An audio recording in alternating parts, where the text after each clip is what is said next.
Interview questions இருக்கு. நான் வந்து இது வரைக்கும் இன்டர்வியூ அட்டெண்ட் பண்ணது இல்ல அப்படின்னு வச்சுக்கலாம். இப்போ லாஸ்ட் குவார்டர் ரிப்போர்ட்னு இருக்கு.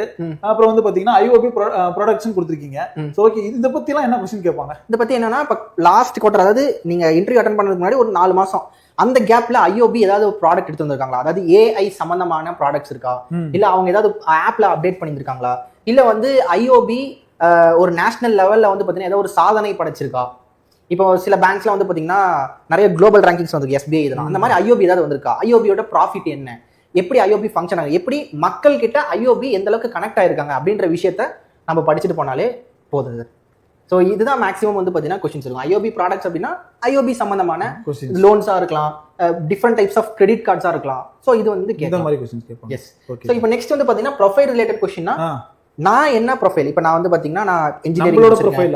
எஸ். ஓகே, நான் வந்து இன்ஜினியரிங் படிச்சிருக்கேனா, இல்லை நான் வந்து வேற ஏதாவது காமர்ஸ் ஸ்டூடெண்டா?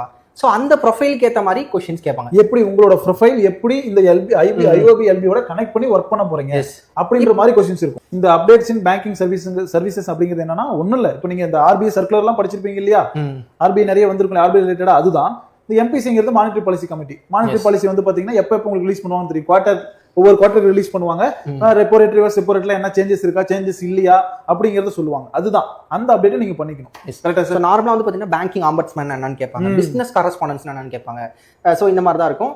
ஜெனரல் பேங்கிங் ஆபரேஷன்ஸ், ஒரு அக்கௌண்ட்னா என்ன டைப்ஸ் ஆஃப் அக்கௌண்ட் இருக்குது, லோன் எப்படி என்பிஏ ஆகும், என்பிஏ எப்படி ரெக்கவர் பண்றாங்க, இந்த மாதிரி கொஸ்டின்ஸ் தான் உங்களுக்கு சுத்தி கேட்பாங்களே தவிர ரொம்ப டீப்பா இறங்கி லாஸ் பத்தி கேட்கறது அந்த மாதிரிலாம் கேட்க மாட்டாங்க.